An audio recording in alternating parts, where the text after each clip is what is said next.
Pada suatu saat, bahkan para nasionalis paling fanatik di Ukraina akan menyadari bahwa kelangsungan negara membutuhkan penyelesaian melalui negosiasi. Hal itu belum ada saat ini. Mitos di kalangan elit Ukraina yang ingin terus berperang adalah bahwa mereka bisa menciptakan situasi yang begitu buruk, baik bagi Rusia maupun bagi diri mereka sendiri, sehingga akan memaksa Amerika Serikat untuk terlibat langsung dan menyerang Rusia.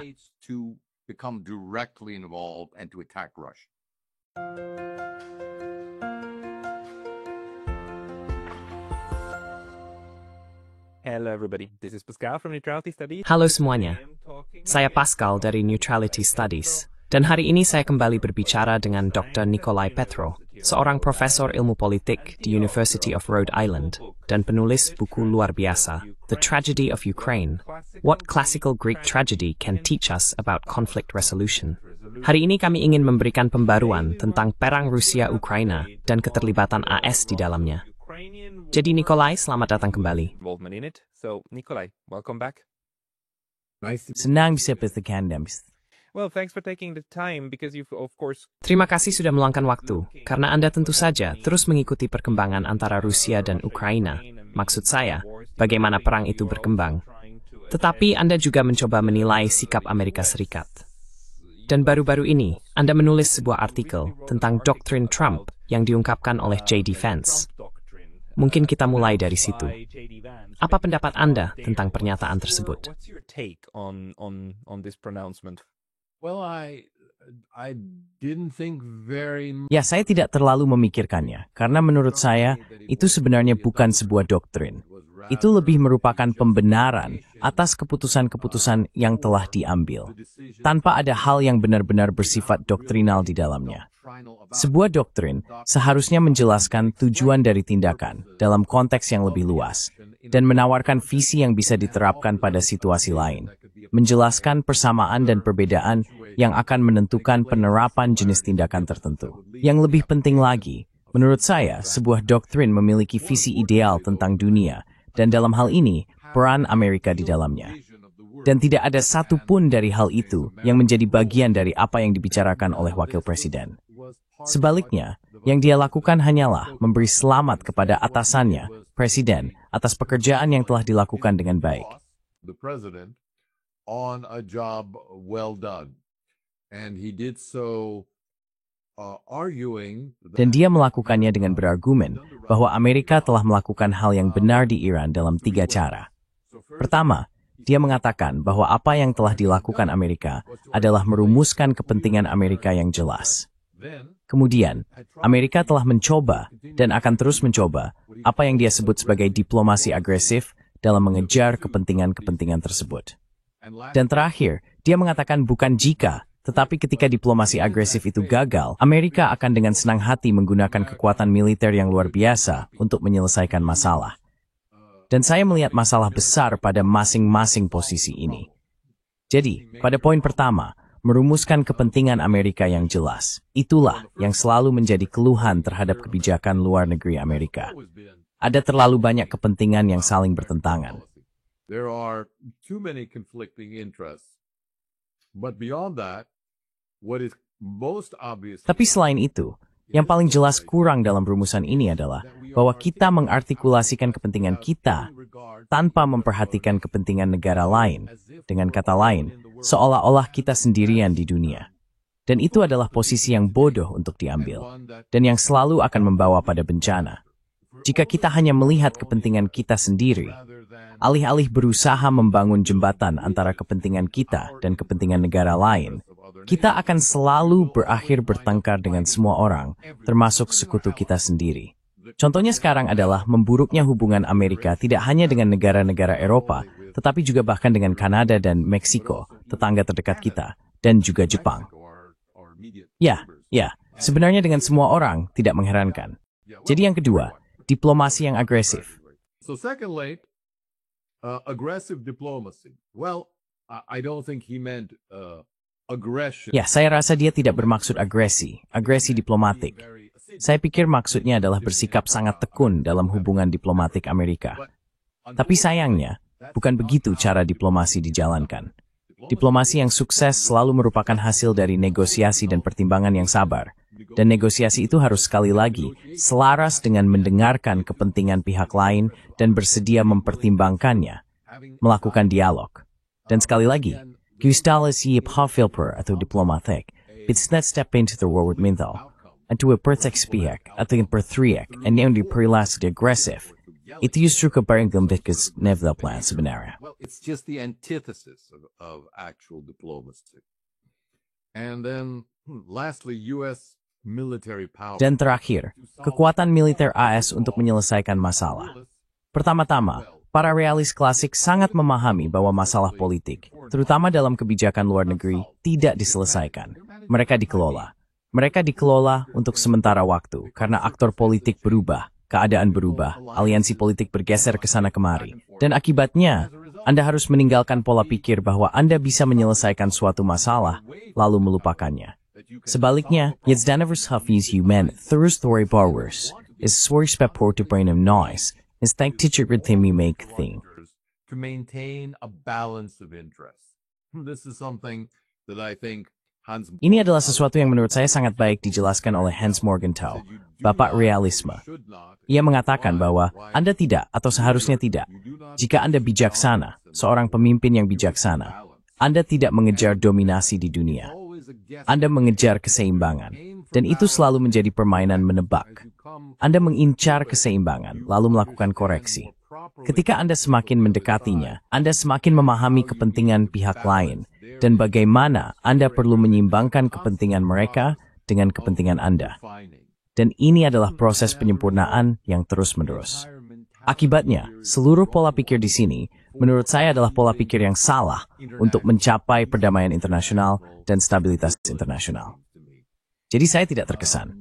So I was not impressed. You put it very diplomatically. I mean, it's much more. Anda mengatakannya dengan sangat diplomatis. Maksud saya, ini lebih merupakan gagasan tentang dominasi daripada gagasan tentang diplomasi. Dan dalam hal ini, menurut saya menarik karena Donald Trump dan seluruh timnya, termasuk JD Vance, mempromosikan diri mereka kepada pemilih AS sebagai orang-orang yang secara eksplisit ingin menjauh dari visi neokon tentang perang tanpa akhir, tindakan koersif dimanapun, dan operasi pergantian rezim. Namun, doktrin Trump ini, dan juga apa yang kita lihat sekarang, termasuk cara interaksi dan pengeboman terhadap Iran, menunjukkan bahwa tidak ada yang benar-benar berubah, bahkan dalam pola pikir pemerintahannya. Tetapi kini, mereka menghadapi batasan-batasan baru. Iran menunjukkan batasan-batasan baru. Apa pandangan Anda tentang hal ini sebelum kita beralih ke Rusia? It's too early to say. In other words, as I see, Terlalu dini untuk mengatakan. Dengan kata lain, seperti yang saya lihat situasinya saat ini, ada banyak hal yang bisa diklaim telah dicapai oleh pemerintahan Trump. Tetapi sebenarnya tidak akan jelas apa pencapaiannya sampai berbulan-bulan atau bahkan bertahun-tahun ke depan. Itulah maksud saya ketika mengatakan bahwa kita harus melepaskan diri dari anggapan bahwa masalah politik bisa diselesaikan. Karena jika kita datang ke meja perundingan atau memulai suatu tindakan dengan berpikir bahwa setelah kita mengambil langkah-langkah ini, masalahnya akan selesai, dan kita bisa menarik diri dari masalah tersebut, Anda sedang membodohi diri sendiri. Itu tidak akan terjadi. that simply will not happen. The problem will persist. The problem will. Masalahnya akan tetap ada, masalahnya akan memburuk, dan Anda mungkin bisa lolos. Sebagai pemerintahan atau presiden, Anda mungkin bisa menipu rakyat agar berpikir bahwa Anda telah menyelesaikan masalah tersebut. Tetapi penerus Anda lah yang harus menghadapi akibatnya. Sudah berapa kali kita melihat hal ini di masa lalu? Ini sudah menjadi aksioma dalam semua politik, termasuk tapi tidak terbatas pada politik internasional. Seeking ever so many, that sudah bujur di dari pelajaran seni sekarang. Namun, sengginainan karakteristik budaya politik Amerika, bahwa pertama, orang Amerika sangat isolasionis. Dan dengan isolasionis, mereka memiliki ketidakpindahan belar. Disinterest in the rest of the world. They simply don't care about what the rest of the world thinks. Mereka sama sekali tidak peduli dengan apa yang dipikirkan oleh dunia luar, atau apa yang menurut dunia luar seharusnya dilakukan oleh Amerika.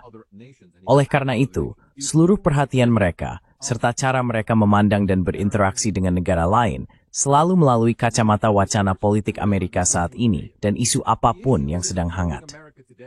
Isu yang sedang menyita perhatian Amerika saat ini adalah persidangan Sean Diddy Combs, seorang rapper. Hanya itu, isu tersebut telah mendominasi seluruh pemberitaan. Dan yang kedua, ada perjuangan Trump untuk meloloskan anggaran dan kompromi apa saja yang harus dilakukan dalam anggaran tersebut. Mulai dari versi Senat yang sudah disahkan, hingga kini harus disesuaikan di DPR.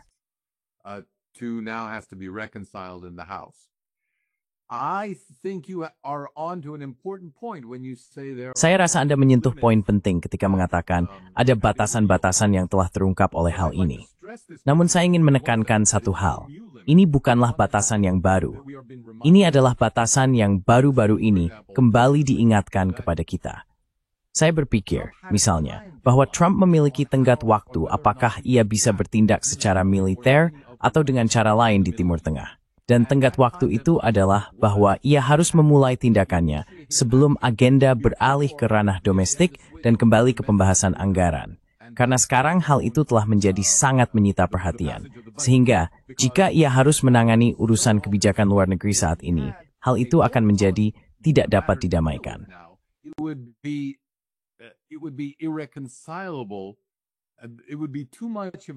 Itu akan menjadi terlalu banyak gangguan bagi publik Amerika dan juga bagi dirinya secara pribadi untuk harus melakukan kedua hal ini secara bersamaan. Sistem politik Amerika, untuk memparafrasekan sebuah ungkapan terkenal di Amerika, adalah sistem di mana orang tidak bisa berjalan dan mengunyah permen karet pada saat yang sama. Mereka harus memilih salah satu. Dan prioritas dalam membuat pilihan-pilihan ini selalu akan menjadi agenda domestik. Oleh karena itu, Trump memilih satu remat. Atsnistan fewer makuar satu hal. Zini kipnokwarent swathu, paini itu makuunyignat spot. Istuan makita kimsar.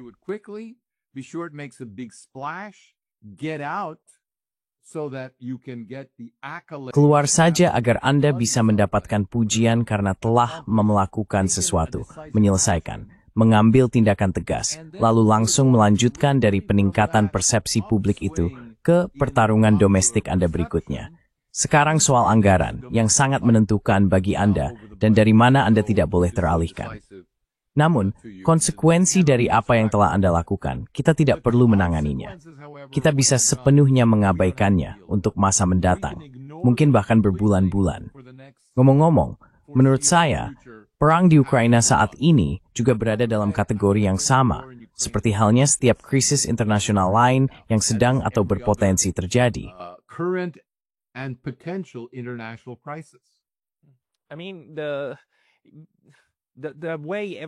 Maksud saya, cara segala sesuatu berjalan saat ini menunjukkan bahwa perang Ukraina sekarang kurang lebih sudah kalah. Setidaknya di pihak NATO.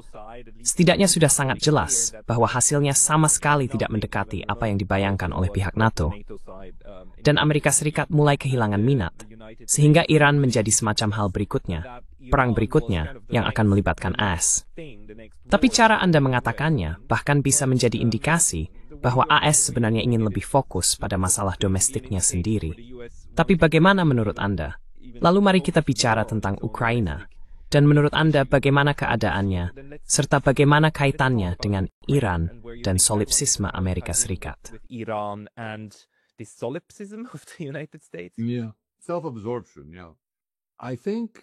Ya, keasikan diri sendiri.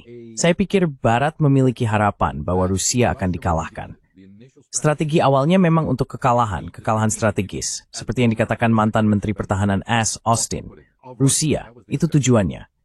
Namun sejak saat itu, pemerintahan AS, jadi pemerintahan Biden, dan sebagian besar penasihat seniornya, atau setidaknya mereka yang saat ini didengarkan oleh Presiden, telah sampai pada kesimpulan penting bahwa Ukraina tidak bisa menang. Namun, mengatakan bahwa Ukraina tidak bisa menang, tidak sama dengan mengatakan bahwa Rusia telah menang.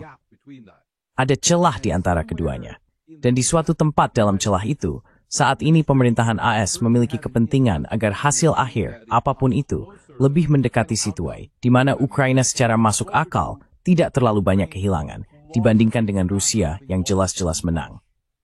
Versus Russia has clearly won. So they need to play that out, or they would like. Jadi mereka perlu menjalankan itu, atau mereka ingin bisa menjalankan itu sedemikian rupa sehingga mereka dapat menyelamatkan reputasi Barat sebanyak mungkin. Bukan berarti Amerika Serikat sangat peduli dengan reputasi Eropa atau pemimpin Eropa tertentu.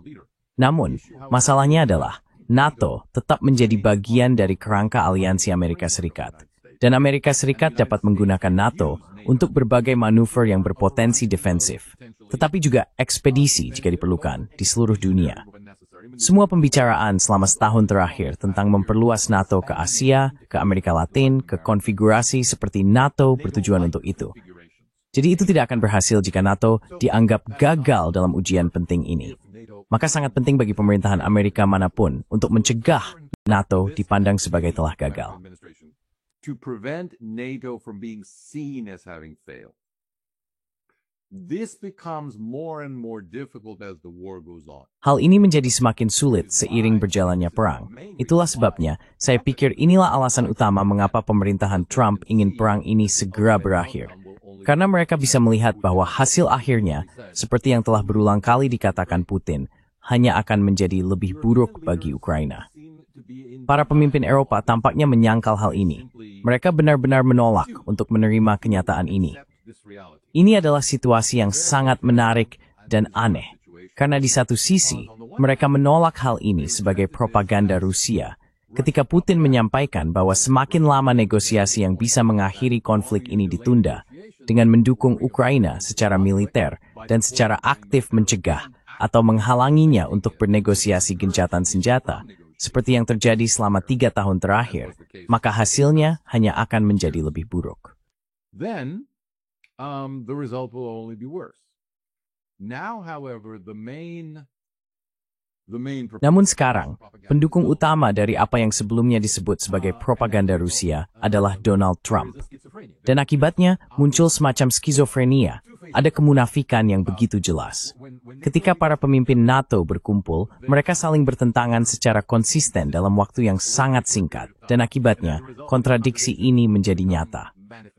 Hasil yang paling aneh dari hal ini, dan saya bukan seorang psikolog, tapi saya yakin ada banyak patologi psikologis, Remav Rapper, Sange Rujheimton Silly, Huset Alathier Penjuis Athwim Buncherni, Nagswatha Tamnitsi Biku Sukra Breko, to pursue of fears and keywords error. So much so that they become like a parent to you. And that's the only way I can explain Mark Rutte's. Dan itulah satu-satunya cara saya bisa menjelaskan komentar Mark Rutte, Sekretaris Jenderal NATO Rutte, tentang Trump sebagai ayah kita, Anda tahu, yang memberitahu kita anak-anaknya bagaimana kita harus bersikap. Ini sekali lagi adalah antitesis atau kebalikan dari visi de Gaulle tentang NATO dan juga peran negara-negara anggota NATO secara individual. Atau sejujurnya peran yang bahkan dimiliki para pendiri, De Gasperi, Adenauer, Schuman, mereka semua. Mereka memiliki lebih banyak harga diri dan rasa hormat terhadap negara mereka sendiri dibandingkan sejauh yang saya lihat para pemimpin Eropa saat ini. Ya, sebagian besar pemimpin Eropa. Tentu saja ada yang berbeda pendapat dan berani melawan arus, tetapi ini jelas bukan konsensus di Eropa Barat. But this is not the consensus in Western Europe, certainly. No, you're absolutely right. And Kamu benar sekali. Dan kamu tahu, komentar Rutte bahkan sedikit lebih menghina karena dia bermaksud menggambarkan pihak lain, seperti Iran dan Israel, sebagai anak-anak, tanpa menyadari bahwa dia sebenarnya juga memasukkan dirinya sendiri ke dalam kelompok itu. Jika dia membicarakan hal itu, dia duduk di sebelahnya. Maksud saya, orang jadi bertanya-tanya seberapa jauh hal ini akan berlangsung. Dan tentu saja dia melakukan itu agar disukai Trump. Dan Thomas Mopatu for Pitberis takut. Sangat fawut Bradios Tinigithor. really scared to lose their daddy. I mean, do you? Well, there's a lot of. Ada banyak hal yang berbau Freudian. Kamu tahu hal-hal Freudian yang seperti itu. Kamu sebaiknya mewawancarai seorang psikolog Freudian tertinana, mengadakan diskusi disiplin itu luar biasa. But it reveals. But there's so many other things now also. Tapi sekarang ada begitu banyak hal lain yang juga berperan dalam hal ini. Misalnya, orang-orang Eropa bersikeras bahwa Rusia telah melanggar hukum internasional seperti belum pernah terjadi sebelumnya sejak Perang Dunia Kedua. Sementara pada saat yang sama, mereka mengatakan bahwa tindakan Amerika Serikat di Iran, serangan tanpa provokasi, pengeboman, dan pelanggaran NPT dan sebagainya, benar-benar tidak masalah. Yusastia bahwa hal itu mengawui perkembangan penyelenggaraan. Imak saya statement small. AS dan Eropa, pada tahap bersama Aussie Mahta, gedem tuisi watua itu berista spend. Watua sekarang, itu sudah dimaksi. But they even gave up that one by now. What did Voltaire say? People who can convince... Apa yang dikatakan Voltaire? Orang yang bisa meyakinkanmu tentang hal-hal yang tidak masuk akal, bisa membuatmu melakukan kekejaman. Kita hidup di dunia yang absurd, di mana orang-orang serius, orang-orang yang kita pilih untuk memimpin kita. Semoga dengan cara yang bijaksana dan hati-hati. Orang-orang yang, kamu tahu, orang biasa, termasuk kamu dan aku, kita melihat mereka dan berkata, aku tidak tahu, tapi aku berasumsi mereka berpengetahuan luas dan seharusnya tahu. Jadi ketika mereka bilang begini atau begitu, atau Rusia akan menyerang dalam 5 tahun, kita pikir mereka mungkin punya informasi yang tidak kita miliki. Jadi kita harus mempercayai mereka. Jangan percaya mereka. Tidak ada apa-apa di balik itu. Benar-benar tidak ada. Nothing behind that. Absolutely nothing. And some of this should be... Dan sebagian dari ini seharusnya sudah cukup jelas sekarang, hanya dari perubahan sikap para pemimpin itu sendiri. Ketika mereka mengatakan satu hal, lalu berbalik 190 derajat beberapa minggu kemudian. Tapi, saya bisa menambahkan pengalaman saya sendiri dari bekerja di pemerintahan dan melihat serta mendiskusikan materi-materi rahasia. Tidak ada yang benar-benar mengungkapkan sesuatu dari materi-materi itu. Semuanya hanyalah berbagai tingkat spekulasi yang didasarkan pada sumber-sumber non-publik. Berbeda dengan spekulasi yang sekarang kita lakukan berdasarkan sumber-sumber publik. Tapi pada akhirnya, semuanya tetap spekulasi. Dan Anda tetap harus melihat informasi ini, apapun sumbernya, lalu membuat penilaian sendiri tentangnya.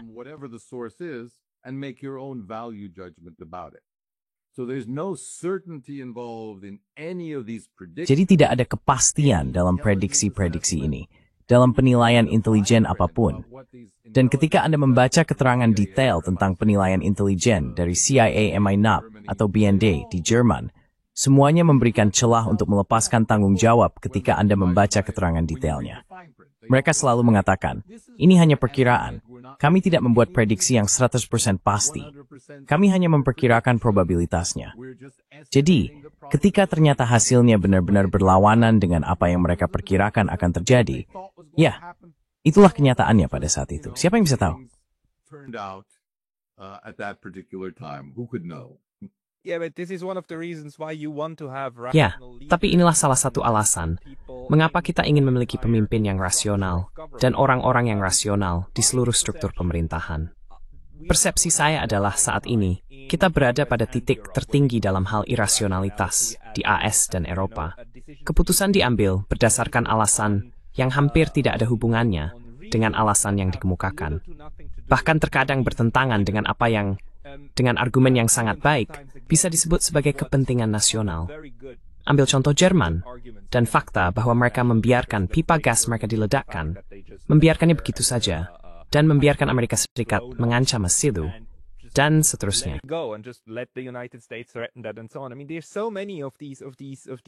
Maksud saya, ada begitu banyak hal seperti ini yang mengancam kepentingan inti nasional, sehingga saya mulai percaya bahwa kita saat ini sedang mengalami momen irasional di Eropa dan Amerika Utara.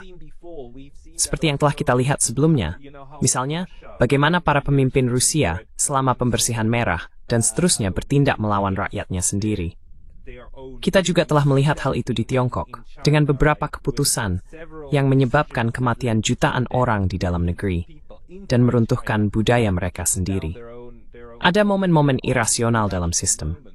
Apakah Anda juga berpikir bahwa kita sedang mengalami salah satu momen itu? Atau kita hanya merupakan iterasi terbaru dari sesuatu yang memang selalu terjadi, tetapi sebelumnya tidak kita sadari? I think that one can make Saya pikir seseorang bisa saja membuat argumen yang menyimpang dengan mengandalkan asumsi-asumsi rasional. Dengan kata lain, rasionalitas hanyalah rangkaian ide yang secara logis tersusun dalam sebuah urutan. Namun, bisa saja urutannya salah atau urutannya tidak lengkap. Bukan soal rasionalitas atau irasionalitas dari pernyataan yang disampaikan yang paling saya khawatirkan. Menurut saya, itu bukan hal yang paling mengkhawatirkan. Yang lebih mengkhawatirkan adalah kurangnya kehati-hatian, kurangnya perspektif, kurangnya pengetahuan dan pemahaman, serta kurangnya konteks budaya dan sejarah, yang seharusnya memberitahu Anda bahwa hal-hal yang dikatakan saat ini, meskipun terdengar logis, sebenarnya tidak masuk akal atau akan membawa pada hasil yang menghancurkan. Salah satu orang yang punya pandangan menarik tentang hal ini adalah Emmanuel Todd.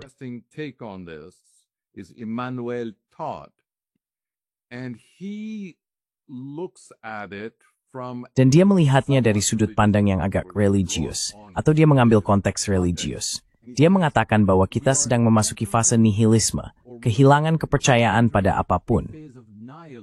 Dia mengatakan bahwa itu dimulai dengan hilangnya kepercayaan pada agama, dan berlanjut dari sana. Karena agama apapun adalah fondasi dari struktur moral. Jadi begitu Anda merusak itu, pada dasarnya Anda telah merusak banyak asumsi moral, dan itu kemudian merusak banyak institusi sosial dan politik, yang sebenarnya sudah secara tidak langsung didasarkan pada agama, dan lebih langsung didasarkan pada seperangkat asumsi moral yang diasumsikan kita semua miliki bersama, dan kita berhenti memilikinya bersama. It is assumed that we all share, and we stop sharing them. Well, why should we behave in any particular way? Mengapa kita harus berperilaku dengan cara tertentu? Disinilah irasionalitas masuk, karena kita mulai berperilaku dengan cara yang hanya rasional bagi diri kita sendiri, tetapi irasional bagi orang lain. Jadi, konteks yang lebih besar yang perlu kita tangkap kembali adalah rasa rasionalitas bersama. Dan itu didasarkan pada dialog dan budaya bersama. Dengan kata lain, saya harus memandang Anda sebagai seseorang yang layak diajak bicara, ingin memahami Anda, dan membuat usulan berdasarkan rasionalitas saya yang terbatas kepada Anda, yang kemudian Anda, dengan rasionalitas terbatas Anda, mencoba untuk terlibat agar kita bisa bersama-sama membangun kerangka pemahaman rasional yang sama. Namun alasannya adalah karena kita saling memandang sebagai manusia, dan kita ingin hidup berdampingan. And we want to coexist. We do not want to eradicate each other. We do not. Kita tidak ingin saling memusnahkan. Meskipun saya tidak setuju dengan nilai-nilai Anda, saya melihat nilai dalam kenyataan bahwa Anda memiliki nilai-nilai. Saya hanya tidak memahaminya. Jadi biarkan saya mencoba memahaminya, dan semoga Anda juga melakukan hal yang sama untuk saya. Dengan begitu, kita memiliki konteks untuk berinteraksi, bernegosiasi, berdialog, dan berdiplomasi.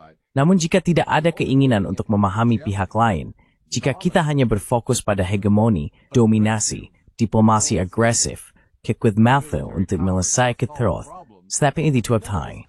Dan kita mengrasyon, taman di sini. Hamak dikawa situ sendiri tikisasyon. Sekorsiknya di this hukum, ma. Is one about law, for example.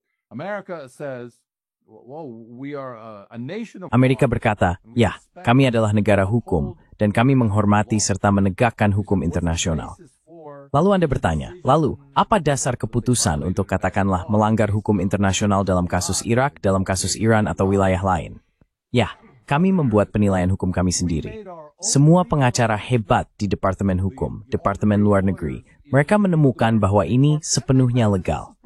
Selesai. Kami telah meyakinkan diri sendiri, berdasarkan pemikiran hukum kami sendiri, bahwa semuanya baik-baik saja. Karena itu, kami tidak perlu pergi ke internasional manapun atau berdialog dengan sudut pandang lain. Ini itu saja, omong kosong. Benar-benar omong kosong. This is, of course, nonsense, just nonsense. Yeah, but it goes back to what you said earlier. It's the retreat. Ya, tapi itu kembali ke apa yang kamu katakan sebelumnya. Ini adalah penarikan diri ke dalam diri sendiri. Hanya peduli pada logika dan penalaran sendiri, bukan? Dan dalam hal ini, itu juga menjelaskan mengapa banyak orang di lingkup negara lain, atau di media, tidak punya cara lain selain menganggap Vladimir Putin irasional. karena mereka benar-benar tidak mampu memahami apa yang menjadi dasar tindakannya. Oleh karena itu, dia pasti dianggap gila, terutama di awal perang. Hal itu sering muncul. Jadi sekarang kita hidup di dunia di mana, khususnya di Barat, orang-orang begitu terfokus dan terpusat pada diri sendiri, sehingga mereka kehilangan kemampuan untuk memahami bagaimana klien sepikir. How other partners actually reason. And another aspect of this is that Aspek lain dari hal ini adalah bahwa beberapa orang memang memahami betapa egosentrisnya kita, dan mereka bahkan mungkin menghargainya. Maksud saya, seluruh gagasan tentang tatanan berbasis aturan, yang jika dipahami dengan benar didasarkan pada standar Barat, hanya standar Barat, lalu diperluas dari Barat keluar, tanpa melibatkan standar budaya lain, tetapi benar-benar merupakan pemaksaan standar Barat. Karena kita telah sampai pada titik di mana pendekatan semacam ini, ketika berurusan seperti negara lain, dianggap rasional dan normal, kita pun mengasumsikan hal yang sama di para pemimpin lain. Bahkan ketika tindakan mereka sendiri memiliki pertimbangan lain.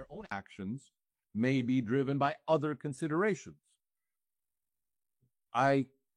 We're not talking about any specific case here. Kita tidak sedang membicarakan kasus tertentu di sini, jadi situasinya bisa berbeda-beda. Namun, kita setidaknya harus terbuka pada kemungkinan bahwa jika tindakan para pemimpin kita didasarkan pada budaya dan asumsi yang terbatas pada dunia Barat, maka para pemimpin negara lain juga memiliki seperangkat asumsi budaya mereka sendiri, dan akan benar-benar mustahil untuk melakukan diskusi serius dengan mereka tanpa menjembatani kesenjangan itu. Nampak sebenarnya apa yang nilai dresser bephrase wujud data berskit things. Underlying values and cultural foundations are.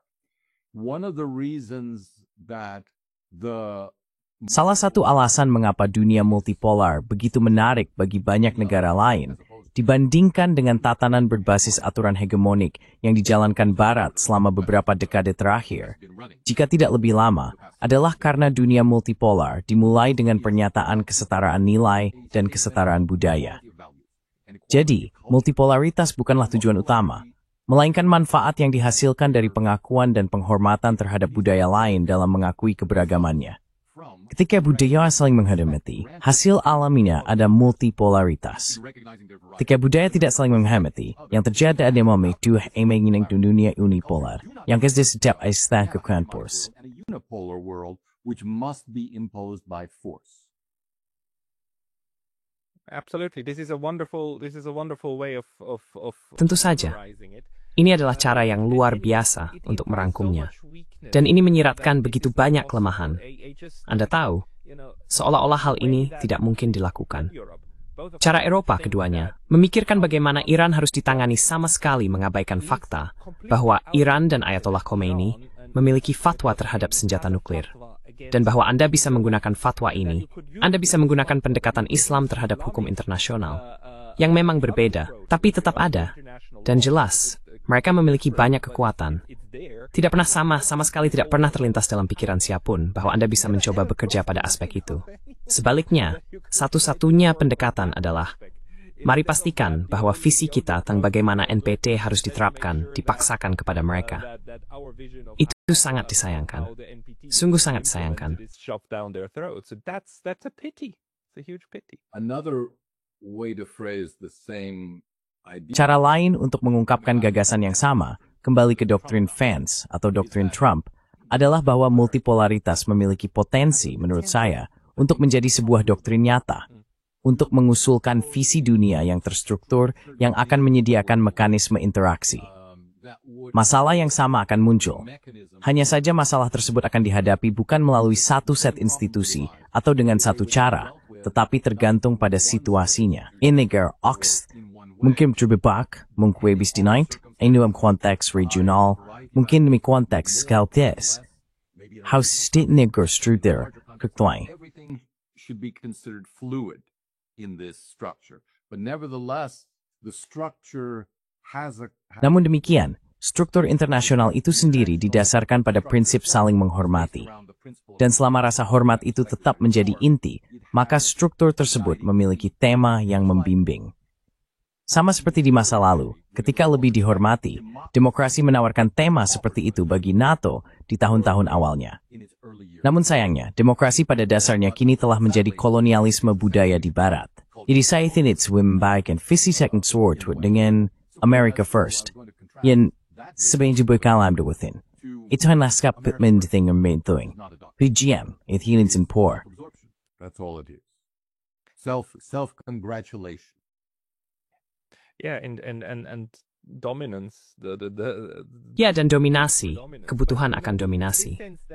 Tapi, Anda tahu dalam hal ini, saya punya pertanyaan di benak saya, dan Anda baru saja menjawabnya dengan cara yang brilian. Bagaimana multipolaritas di abad ke-21 berbeda dari apa yang sering dibandingkan orang, yaitu sistem konser abad ke-19, bukan? Jadi menurut definisi Anda, perbedaannya adalah bahwa konser itu murni berpusat pada Barat, keseimbangan kekuatan militer dan budaya Barat. Dari berbagai sistem yang semuanya sepakat, mereka akan mengendalikan seluruh planet dengan cara apapun. Sedangkan sekarang, kita akan memasuki multipolaritas yang sebenarnya merupakan penyeimbangan peradaban dari berbagai sistem nilai yang berbeda. Apakah itu kira-kira seperti yang Anda lihat?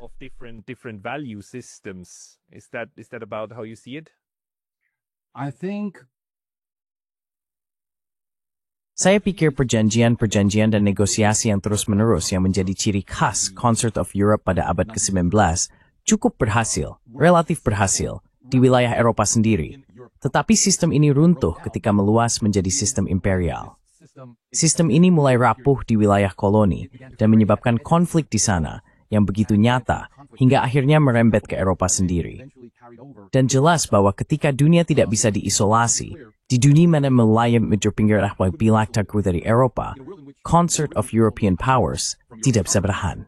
The Concert of European Powers couldn't survive because there was no presumption. Tidak bisa bertahan karena tidak ada anggapan kesetaraan antara kekuatan Eropa dan koloni-koloninya dalam hal hak fundamental dan kelayakan mereka untuk dianggap sebagai kekuatan otonom dan berdaulat.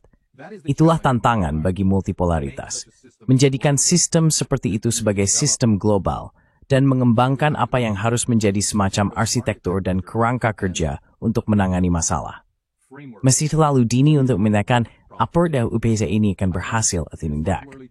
Banding keel pada percobaan pertama is lebih baik pada percobaan kedua. Saya menyarankan untuk memindahkan nilai tool menuju multipolaritas. Thinking of this pattern toward multipolarity. Perhaps we should think about it as beginning in the... Mungkin kita harus memikirkannya sebagai sesuatu yang dimulai dengan konser Eropa, lalu berlanjut ke Liga Bangsa-Bangsa yang tidak berhasil, kemudian bergerak lagi ke arah yang sama dengan Perserikatan Bangsa-Bangsa, yang oleh Richard Soper disebut sebagai sistem piagam. Sedikit lebih baik, tetapi sekarang kembali mulai rapuh. Akankah ada versi yang lebih baik dari keinginan ini, dari kerangka multipolar ini, kerangka multikultural, dari banyak budaya yang berinteraksi dan saling menghormati? Saya pikir akan ada, tetapi saya benar-benar tidak bisa membayangkannya saat ini. Mungkin inisiatif yang Anda mulai dengan Kompas, mungkin kita bisa memikirkan tentang itu. Thank you. We'll see. I mean, Terima kasih.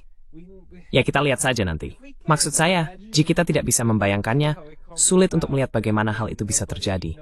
Tapi di sisi lain, tidak ada yang pernah membayangkan manusia, dan mereka tetap ada. Maksud saya, maaf untuk semua yang religius, tapi ya, kita... We can see a pattern of development. Kita bisa melihat pola perkembangan, dan kita juga melihat kegagalan-kegagalannya. Dan kurang lebih menurut saya, kita sebagai para ahli bisa mencapai kesepakatan tentang apa saja kegagalan tersebut.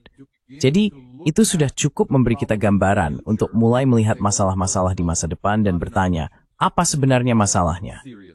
Tidak cukup banyak negara yang benar-benar terlibat secara serius dan diberi peran dalam sistem. Kedua, sistemnya terlalu berpusat pada Eropa. Ya, itu memang masalah. Ada banyak negara yang berusaha mengatasi isu-isu ini untuk, tanda kutip, mendemokratisasi sistem PBB. Pertanyaan mendasarnya adalah, pada tahap ini atau dalam waktu dekat, haruskah kita berbicara tentang merevitalisasi sistem Perserikatan Bangsa-Bangsa atau perlu ada sesuatu yang menggantikannya, sesuatu yang lebih baik. Dan saya sendiri tidak tahu jawaban terbaik untuk itu.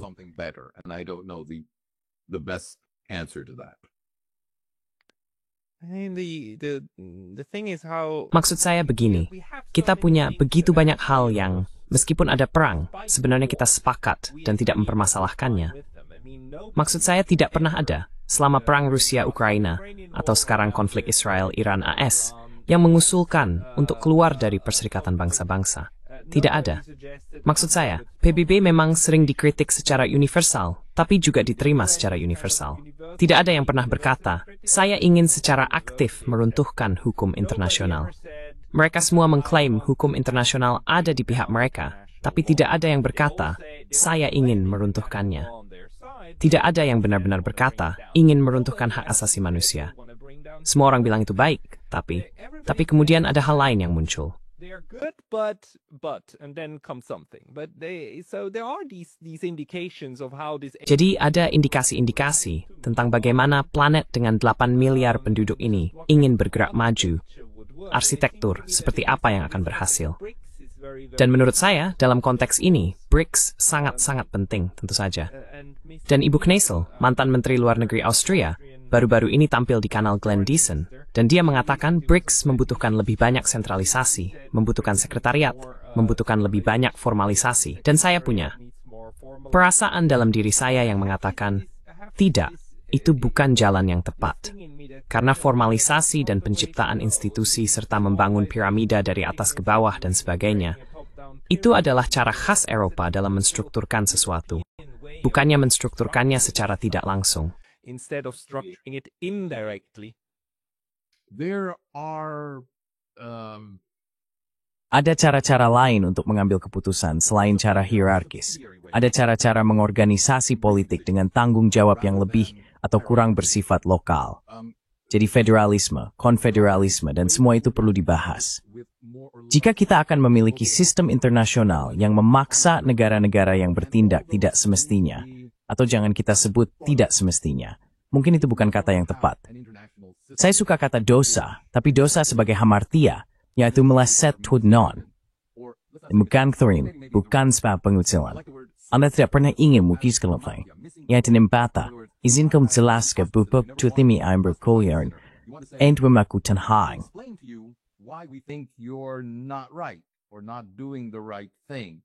But at the same time as I'm explaining why Namun pada saat yang sama, ketika saya menjelaskan mengapa kami, konsensus internasional, tidak berpikir Anda melakukan hal yang benar, saya juga mendengarkan Anda dan penjelasan Anda untuk mencapai kesepakatan. Karena, seperti yang dikatakan Alkitab, Tuhan tidak menginginkan kematian orang berdosa, melainkan agar ia bertobat menuju kebaikan, menuju cahaya. Namun sekali lagi, Anda tidak bisa mengubah siapapun menjadi apapun jika Anda tidak menghormati mereka. Jika Anda tidak mendengarkan mereka, jika Anda tidak ingin terlibat dengan mereka dan memahami sudut pandang mereka. Jadi itu akan selalu menjadi hal yang penting dalam bentuk diplomasi apapun. Dan saya pikir ada potensi di sana untuk melakukan lebih baik daripada yang telah kita lakukan dalam kerangka alternatif tertentu. Atau mungkin untuk menghidupkan kembali prinsip saling menghormati di dalam Perserikatan Bangsa-Bangsa. Meskipun itu agak sulit untuk dibayangkan.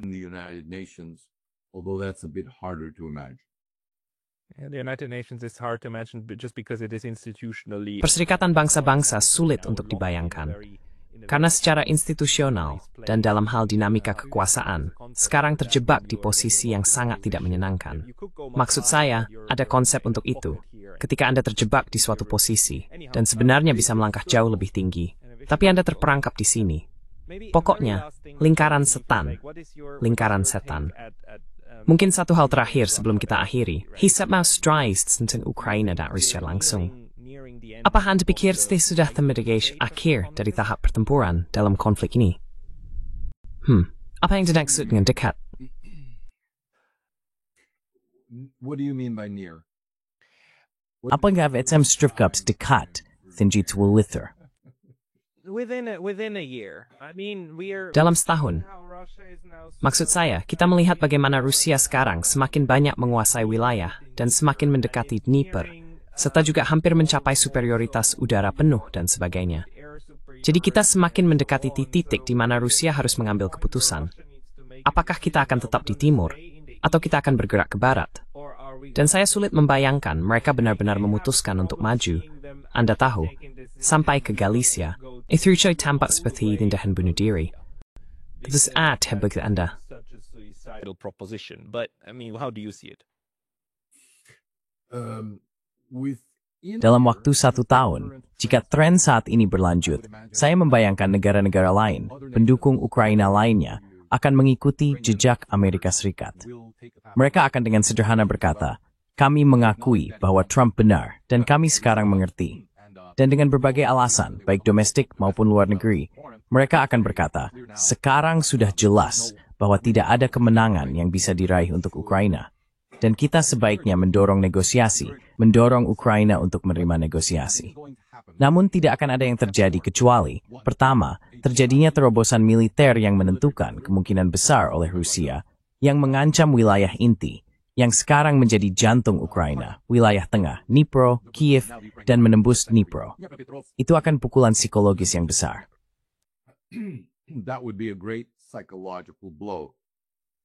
And assuming that Russia Dan dengan asumsi bahwa Rusia mempertahankan momentumnya, mempertahankan kemampuannya untuk memproduksi senjata dan tenaga kerja pada tingkat seperti saat ini, sementara Ukraina tidak, maka seharusnya sudah jelas, pada suatu titik, bahkan para nasionalis paling fanatik di Ukraina pun akan menyadari bahwa kelangsungan negara membutuhkan penyelesaian melalui negosiasi. Hal itu yang saat ini tidak ada. Mitos di kalangan elit Ukraina yang ingin terus berperang adalah bahwa mereka bisa menciptakan situasi yang begitu buruk bagi Rusia atau bagi diri mereka sendiri, sehingga akan memaksa Amerika Serikat untuk terlibat langsung dan menyerang Rusia. Sebenarnya, itu selalu menjadi harapan mereka, tetapi sekarang itu adalah kartu terakhir yang bisa mereka mainkan. Jadi dengan asumsi bahwa Trump benar-benar serius untuk menyerah pada Ukraina, mengabaikannya, menurut saya kemungkinan bahwa kekuatan Eropa lain yang saat ini mendukung Ukraina juga pada akhirnya akan mengabaikan Ukraina sangat besar dalam setahun ke depan. Ukraine is likely in the next year. Probably, well, and the logical Mungkin, ya, dan momen logis untuk itu adalah ketika pemilu baru digelar.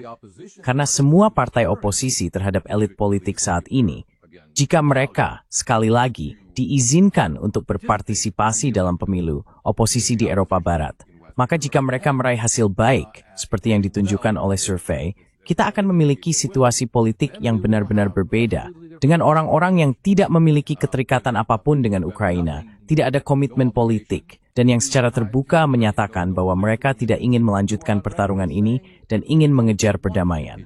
Jadi menurut saya, diskusinya harus bergeser dari kami mendukung kemenangan Ukraina dan kekalahan Rusia, menjadi kemenangan Ukraina tidak mungkin.